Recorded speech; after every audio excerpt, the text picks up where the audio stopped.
Hello guys, आज 2023 prelims का paper हुआ। एक ऑनेस्ट छोटा सा रिव्यू करते हैं।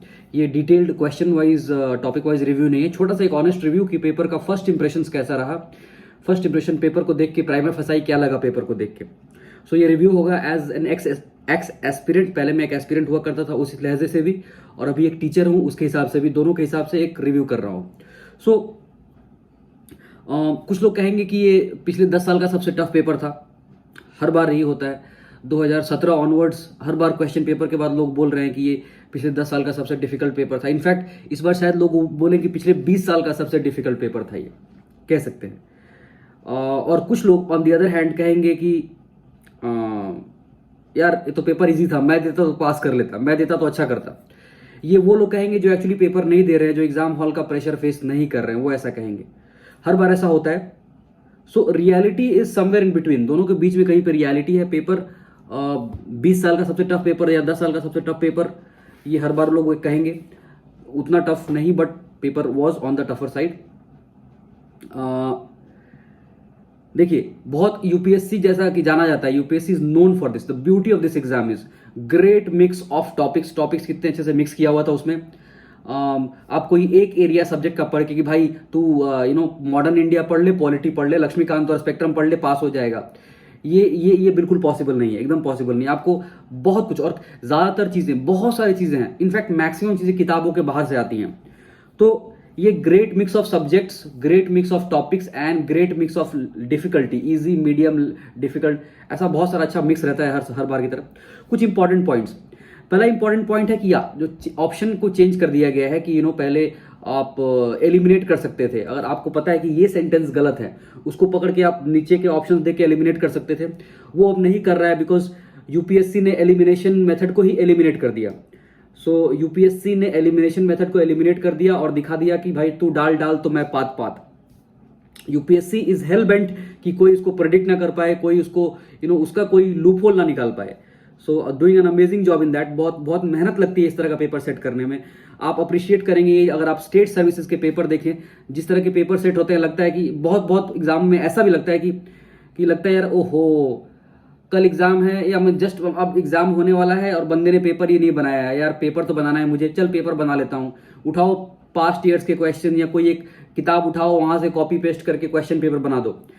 ऐसा लगता है बहुत सारे स्टेट सर्विसेज के पेपर को देख के। बट यूपीएससी के पेपर सेटिंग में बहुत एफर्ट जाता है, आपको समझ में आता है देख के, ठीक है। बट या डिफिकल्टी लेवल काफी बढ़ गई है उससे। वो जो उन्होंने चेंज कर दिया है एलिमिनेशन मेथड, अब को एलिमिनेट कर दिया है, तो गेम पूरा बदल गया है, खेल पूरा बदल गया है। लेकिन खेल कितना भी बदल जाए, एंड ऑफ द डे बात वही रहेगी कि जिन लोगों ने अच्छी तैयारी की थी, जिनकी तैयारी सबसे अच्छी थी, वो तब भी टॉप कर रहे थे। जिनकी तैयारी सबसे अच्छी होगी वो अब भी टॉप करेंगे।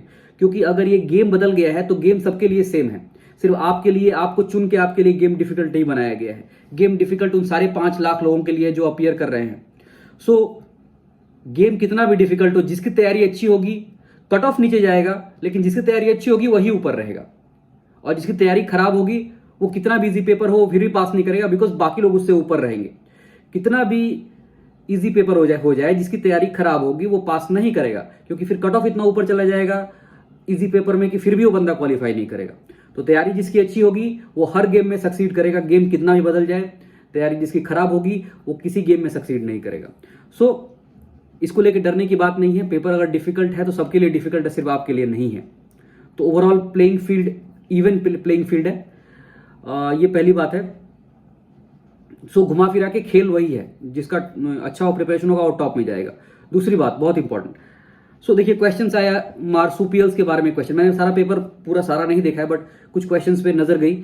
Marsupials found in mountain grasslands, मतलब जो मार्सुपियल जीव हैं जो पाउच में अपने बच्चों को कैरी करते हैं। मोंटेन ग्रासलैंड्स किस तरह का होता है? जो हमारे शोला फॉरेस्ट्स हैं, आपका नीलगिरी हिल्स में, ठीक है, थोड़ी ठंडी जगह, थोड़ी ऊपर।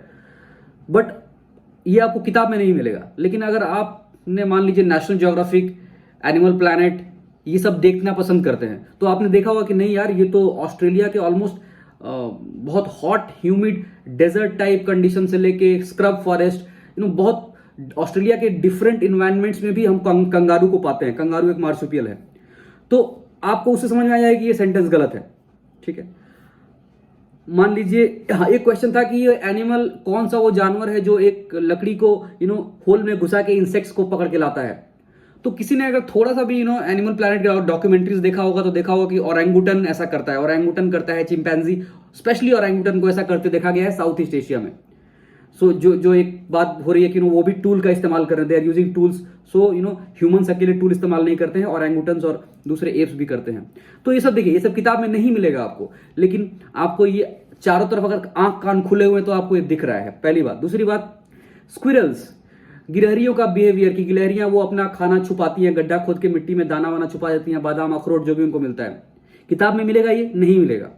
कहाँ मिलेगा? मैंने गांव में देखा है, जिन लोगों ने आसपास ऑब्जर्व करते हैं उनको दिखेगा कि गिलहरी क्या कर रही है, कौवा क्या कर रहा है, दूसरे जानवर क्या कर रहे हैं।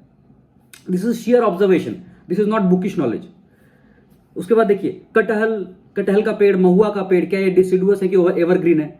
तो कटहल महुआ का पेड़ हम आसपास देखते हैं, बंगाल में बहुत सारे हैं, यूपी में, बिहार में, वी सी दिस कटहल महुआ का पेड़। तो आप सोचेंगे कि अच्छा, मैंने उसके पत्ते झड़ते देखे कि नहीं, विंटर में क्या उसके पत्ते झड़ते हैं? हाँ, मैंने देखा कि विंटर में उसके पत्ते पीले पीले होकर नीचे गिर रहे हैं, पेड़। तो ये डेसिडुअस है। ऑब्जर्वेशन, ये ऑब्जर्वेशन है, ये सब कुछ मगअप नहीं किया जा सकता किताबों से, ये ऑब्जर्वेशन है। ठीक है, उसके बाद देखिए, खेरसोन, नागोर्नो काराबाख, तिग्रे, दोनबास। अगर आपने न्यूज़पेपर्स नहीं पढ़ा है, अगर आप न्यूज़पेपर रेगुलर नहीं पढ़ते और पीटी 365 को माई बाप मानते कि भाई मैं तो पीटी 365 पढ़ लूंगा, साल के अंत में मेरा करंट अफेयर्स हो जाएगा, वैसा अगर आप सोचते हैं तो ये आपको पता ही नहीं होगा कि खेरसोन कहाँ है, नागोर्नो काराबाख कहाँ है, तिग्रे कहाँ है, डोनबास कहाँ है। इसके लिए न्यूज़पेपर पढ़ना पड़ेगा। ठीक है, अच्छा हाँ, कुछ क्वेश्चंस जरूर अजीबोगरीब आए थे, जैसे होम गार्ड्स के ऊपर एक क्वेश्चन था, unauthorised wearing of police uniforms, काफी अनकन्वेंशनल क्वेश्चन है, out of the syllabus type जिसको लोग बोल सकते हैं, थोड़ा डिफिकल्ट टाइप के क्वेश्चन आई हैं, लेकिन again level playing field, because ये सबके लिए डिफिकल्ट है, जिसने भी ट्रेडिशनल तैयारी की है सबके लिए डिफिकल्ट है ये। तो ये किसी को एलिमिनेट नहीं करेंगे ये क्वेश्चंस। इस तरह के क्वेश्चंस जो बहुत डिफिकल्ट है वो किसी एक बंदे को एलिमिनेट नहीं करेंगे, वो सबके लिए बराबर है, वो ओवरऑल कट ऑफ ही नीचे चला जाएगा। सो एक चीज समझ में आ रही है कि 2017 ऑनवर्ड्स जो चेंज होता जा रहा है पैटर्न, और इस बार का जो पैटर्न है ये आपको सिर्फ किताबी पर नॉलेज से, मैं अपने आप को अपने कमरे में 12 महीने बंद कर दिया, मैंने इतनी तपस्या की, कठोर तपस्या, 12-12 घंटे बैठ के किताबें पढ़े जा रहा हूं, रूम से बाहर नहीं निकल रहा हूं, सोशल लाइफ खत्म है मेरी, टीवी देखना छोड़ दिया, मूवी देखना छोड़ दिया, ये करके आप आईएएस का इस तरह के प्रीलिम्स के पेपर पास नहीं कर सकते हैं।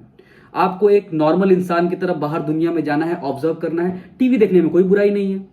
मैंने जितनी बार प्रीलिम्स क्लियर किया, मैंने मल्टीपल टाइम्स प्रीलिम्स बहुत आसानी से क्लियर किया है, और उसका बहुत बड़ा कारण यह है कि मैं एनिमल प्लैनेट और डॉक्यूमेंट्रीज, ज्योग्राफी हिस्ट्री की डॉक्यूमेंट्रीज ये सब देखना बहुत पसंद करता था यूट्यूब के ऊपर और टीवी पे। So you have to keep your eyes and ears open, चारों तरफ क्या हो रहा है उसको ऑब्जर्व कीजिए, वहां से बहुत सारे क्वेश्चन आप आंसर कर पाएंगे। किताबों में सब कुछ नहीं है, किताबें काफी लिमिटेड स्पेस होता है किताबों के लिए यूपीएससी का सिलेबस को अपने अंदर समेटने के लिए। ठीक है, सो काफी एक्सटेंसिव पढ़ाई करनी पड़ेगी, किताब से बाहर निकल के। एक्सटेंसिव पढ़ाई का मतलब है चारों तरफ ऑब्जर्व करना। ठीक है, सो ये बेसिकली समझ में आया देखकर। और ठीक है, दो चीजें और, कि आपको जो एनसीईआरटी की बुक्स है, एनसीईआरटी की बुक्स को इग्नोर नहीं करना है। एनसीईआरटी की बुक्स को सिर्फ फॉर्मेलिटी के लिए, सब कहते हैं कि एनसीईआरटी पढ़ लो तो पढ़ ली एक बार, वैसे नहीं, फॉर्मेलिटी की तरह नहीं पढ़ना है आपको, उसको अच्छी तरह से पढ़ना है, उसको मल्टीपल टाइम्स रिवाइज करना है, उसको एब्जॉर्ब करना है आपको एनसीईआरटी की बुक्स को। सेकंड चीज है, करंट अफेयर्स पढ़ते वक्त आप कैसे पढ़ते हैं। जब आप करंट अफेयर्स पढ़ते हैं तो आपको पैरेलल स्टडीज करना बहुत जरूरी है। पैरेलल स्टडीज वैसे सब कुछ में होनी चाहिए, सारे सब्जेक्ट्स पढ़ते वक्त, बट करंट अफेयर्स में सबसे ज्यादा हेल्प करती है वो। पैरेलल स्टडीज क्या है, आप कोई न्यूज पढ़ रहे हैं, उस जगह को तुरंत गूगल कीजिए, गूगल में देखिए उसके बारे में और क्या छपा है, क्या उसकी इमेज कुछ दिख रही है, कुछ पिक्चर दिख रही है, कोई मैप दिख रहा है, यूट्यूब में कुछ उसके बारे में कुछ वीडियो है कि नहीं। ये parallel study on Wikipedia, Google, YouTube, on all the topics जो कि न्यूज में है। आप ये चीज करंट अफेयर्स के बाहर भी कर सकते हैं, हिस्ट्री, ज्योग्राफी, पॉलिटी, इकोनॉमी, कुछ भी पढ़ते वक्त हर एक टॉपिक को थोड़ा सा गूगल कर लिया, थोड़ा यूट्यूब कर लिया, वहां से आपको बहुत कुछ एक्स्ट्रा मिल जाता है जो कि आपको बहुत हेल्प करता है। आपको उसको नोट डाउन करने की जरूरत नहीं है, वो मेमोरी में रहेगा जो प्रीलिम्स में आपको काम आ जाएगा। वो विजुअल मेमोरी, आपको कुछ पिक्चर्स दिखते हैं, इमेजेस दिखती हैं, वीडियोस दिखते हैं, विजुअल मेमोरी बहुत स्ट्रांग होती है। तो ये पैरेलल स्टडीज करना बहुत जरूरी है। और बाहर निकलिए और अपने आप को कमरे में बंद मत कीजिए, ऐसी तैयारी करेंगे तभी आप प्रीलिम्स को आराम से सेल थ्रू करेंगे. So this was the kind of my own personal first impressions of the paper.